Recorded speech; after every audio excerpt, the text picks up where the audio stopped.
আসসালামু আলাইকুম। Welcome to basic academy. প্রিয় ভাই বোনেরা, আপনি কি শিক্ষক নিবন্ধন পরীক্ষার প্রস্তুতি নিতে চাচ্ছেন? তাহলে এই ভিডিওটি আপনার জন্য। এই ভিডিওতে আমরা শিক্ষক নিবন্ধন পরীক্ষার প্রস্তুতি সম্পর্কে বিস্তারিত আলোচনা করব। চলেন আমরা প্রথমেই জেনে আসি আজকের এই ভিডিও থেকে আমরা কি কি জানতে পারবো। আমরা জানতে পারবো এনটিআরসিএ পরীক্ষা কি, পরীক্ষায় অংশগ্রহণের যোগ্যতা কি, পরীক্ষার ধাপসমূহ কি কি, পরীক্ষার মানবন্টন, প্রিলিমিনারি পরীক্ষার সিলেবাস। প্রিয় ভাই বোনেরা, চলেন আমরা প্রথমে জেনে আসি এনটিআরসিএ পরীক্ষা কি। বাংলাদেশে প্রায় 36,000 বেসরকারি শিক্ষা প্রতিষ্ঠান রয়েছে, যেমন নিম্ন মাধ্যমিক, মাধ্যমিক, কলেজ, মাদ্রাসা ও কারিগরি প্রতিষ্ঠান। এসব প্রতিষ্ঠানে যোগ্য শিক্ষক নিয়োগের লক্ষ্যে 2005 সাল থেকে এনটিআরসিএ বেসরকারি শিক্ষক নিবন্ধন পরীক্ষা পরিচালনা করছে। নিবন্ধন সনদ ছাড়া কোনো বেসরকারি প্রতিষ্ঠানে শিক্ষক হিসাবে চাকরি করা যাবে না। তাই যারা শিক্ষক হতে চান তাদের জন্য এই পরীক্ষা অপরিহার্য। অর্থাৎ আপনি যদি শিক্ষক হতে চান তাহলে আপনাকে এই পরীক্ষায় অংশগ্রহণ করতেই হবে। পরীক্ষা অংশগ্রহণের যোগ্যতা কি?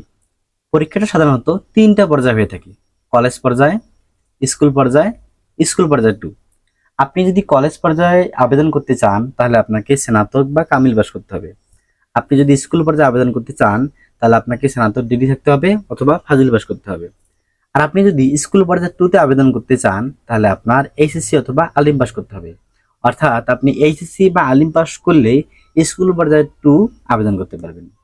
প্রিয় ভাই বোনেরা, সদ্য যারা পাস করেছেন তারা মার্কশিট, প্রবেশপত্র, প্রশংসাপত্র দিয়েও আবেদন করতে পারবেন। শিক্ষা জীবনে সর্বোচ্চ একবার 3য় বিভাগ বা সমমানের জিপিএ গ্রহণযোগ্য হবে। অর্থাৎ যদি আপনার শিক্ষা জীবনে 1-এর অধিকবার 3য় বিভাগ বা সমমানের জিপিএ থেকে থাকে তাহলে আপনি এই পরীক্ষায় অংশগ্রহণ করতে পারবেন না, অর্থাৎ এই পরীক্ষায় আপনি আবেদনই করতে পারবেন না। শিক্ষক নিবন্ধনের পরীক্ষায় অংশগ্রহণ করার জন্য আপনার বয়স 18 থেকে 35 বছর হতে হবে। 18 বছরের কম অথবা 35 বছরের যদি বেশি হয়ে থাকে তাহলে আপনি এই পরীক্ষায় অংশগ্রহণ করতে পারবেন না। প্রিয় নিবন্ধন প্রার্থী ভাই বোনেরা, চলেন আমরা এখন জেনে আসি পরীক্ষার ধাপ সমূহ কি কি। এই পরীক্ষা সাধারণত 3টি ধাপে অনুষ্ঠিত হয়ে থাকে। নাম্বার 1 হলো প্রিলিমিনারি পরীক্ষা, লিখিত পরীক্ষা এবং মৌখিক পরীক্ষা। প্রিলিমিনারি পরীক্ষা 100 নম্বরে হয়ে থাকে, লিখিত পরীক্ষাও 100 নম্বরে হয়ে থাকে এবং মৌখিক পরীক্ষা 20 নম্বরে হয়ে থাকে। প্রিলিমিনারি পরীক্ষা যদি আপনি উত্তীর্ণ হতে পারেন তাহলে আপনি লিখিত পরীক্ষা অংশগ্রহণ করতে পারবেন। লিখিত পরীক্ষা যদি আপনি উত্তীর্ণ হন তারপরে আপনাকে ভাইবার জন্য ডাকা হবে। চূড়ান্তভাবে যারা উত্তীর্ণ হবেন তাদের জন্য একটা বৈধ সনদ প্রদান করা হয়। এই সনদের মেয়াদ থাকে মাত্র 3 বছর। এই সনদ দিয়ে অনলাইনে নিয়োগের জন্য আবেদন করা যায় এবং মেধাক্রম অনুযায়ী নিয়োগপ্রাপ্ত হওয়া সম্ভব। প্রিয় ভাই বোনেরা, চলেন আমরা এখন জেনে আসি প্রিলি পরীক্ষার মানবন্টনটা কি। প্রিলিমিনারি পরীক্ষার জন্য 100 নম্বরের প্রশ্ন এসে থাকে। বাংলা 25 নম্বর, ইংরেজি 25 নম্বর, গণিত 25 নম্বর এবং সাধারণ জ্ঞান 25 নম্বর, মোট 100 নম্বর। সময় থাকে মাত্র 1 ঘন্টা, অর্থাৎ আপনাকে 1 ঘন্টার মধ্যে 100 নম্বরের উত্তর করতে হবে। প্রতিটি ভুল উত্তরের জন্য আপনার 0.25 নম্বর কর্তন করা হবে। অর্থাৎ আপনি যদি কোনোটা ভুল করেন তাহলে আপনার 0.25 নম্বর কর্তন করা হবে। তাহলে আমরা এখন জেনে আসি প্রিলিমিনারি পরীক্ষা সিলেবাসটা কি। বাংলা 25 নম্বর। বাংলায় যে 25 নম্বরের প্রশ্ন এসে থাকে এর সিলেবাসটা কি, কোথা কোথা থেকে প্রশ্ন এসে থাকে?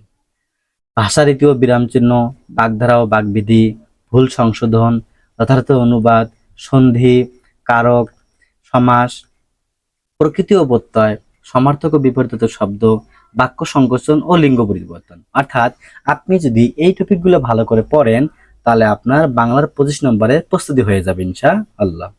তাহলে আমরা এখন জেনে আসি ইংরেজির 25 নম্বরের সিলেবাসটা কি। ইংরেজি কোথা কোথা থেকে প্রশ্ন এসে থাকে?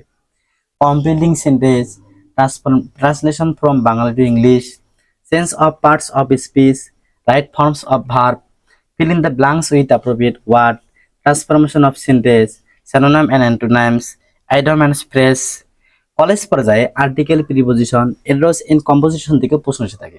অর্থাৎ আপনি যদি মাত্র এই কয়েকটা টপিক ভালো করে পড়তে পারেন তাহলে আপনার ইংরেজির 25 নম্বরের প্রস্তুতি হয়ে যাবে। তাহলে আমরা এখন জেনে আসি গণিতের 25 নম্বরের সিলেবাসটা কি। গণিতে সাধারণত পাটিগণিত, বীজগণিত এবং জ্যামিতি থেকে প্রশ্ন এসে থাকে। পাটিগণিতের মধ্যে গড়, লসাগু, গসাগু, ঐকিক নিয়ম, শতকরা, সুৎকষা, লাভ ক্ষতি, অনুপাত ও সমানুপাত থেকে প্রশ্ন এসে থাকে। বীজগণিতের মধ্যে উৎপাদক, বর্গ, ঘনসম্মিলিত সূত্রাবলী ও প্রয়োগ, গসাগু, বাস্তব সমস্যা সমাধানে বীজগাণিতিক সূত্র গঠন ও প্রয়োগ, সূচক ও লগারিদমের সূত্র ও প্রয়োগ। আর জ্যামিতির মধ্যে রেখা, কোণ, ত্রিভুজ, চতুর্ভুজ, ক্ষেত্রফল ও বৃত্ত সম্পর্কিত সাধারণ ধারণা, নিয়ম ও প্রয়োগ থেকে প্রশ্ন এসে থাকে। এছাড়াও কলেজ পর্যায়ে ত্রিকোণমিতি এবং পরিমিতি থেকেও প্রশ্ন এসে থাকে। আপনি যদি এই টপিকগুলো ভালো করে পড়েন তাহলে আপনার গণিতের 25 নম্বরের প্রস্তুতিও হয়ে যাবে। চলেন আমরা এখন জেনে আসি সাধারণ জ্ঞানের 25 নম্বরের সিলেবাস। সাধারণ জ্ঞানে সাধারণত বাংলাদেশ বিষয়াবলী, আন্তর্জাতিক বিষয়াবলী, বিজ্ঞান ও প্রযুক্তি বিষয়াবলী এবং রোগবিধি, পরিবেশ, জলবায়ু, পুরস্কার, খেলাধুলা, স্বাস্থ্য, তথ্য প্রযুক্তি থেকে প্রশ্ন এসে থাকে। অর্থাৎ আপনি যদি এই টপিকগুলো একটু ভালো করে পড়েন তাহলে আপনার সাধারণ জ্ঞানের 25 নম্বর যেটা আছে এই 25 নম্বরে আপনি প্রস্তুতি খুব সহজে নিতে পারবেন। প্রিয় ভাই বোনেরা, আজকে এই পর্যন্তই। আশা করি ভিডিওটা আপনাদের অনেক উপকারে লেগেছে।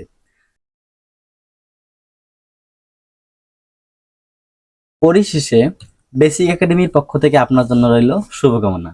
পরিশ্রম করুন, অধ্যবসায় করুন, একদিন শিক্ষক হবেন ইনশাআল্লাহ। মনে রাখবেন, পরিশ্রম কখনো বৃথা যায় না। আজকের প্রস্তুতি আগামী দিনের সফলতা। ভিডিওটি ভালো লাগলে অবশ্যই লাইক দিন, কমেন্ট করুন, বেসিক একাডেমি পেজটি ফলো করে রাখুন এবং চ্যানেলটি সাবস্ক্রাইব করে পাশে থাকুন। পরবর্তী ভিডিওতে আবার দেখা হবে ইনশাআল্লাহ। আল্লাহ হাফেজ।